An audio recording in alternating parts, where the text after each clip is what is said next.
HinKhoj word of the day expel.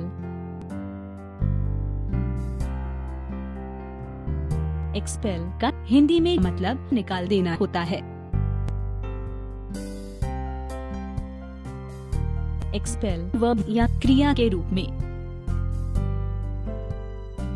Synonyms of expel: discharge, dismiss, eliminate, evict, exclude.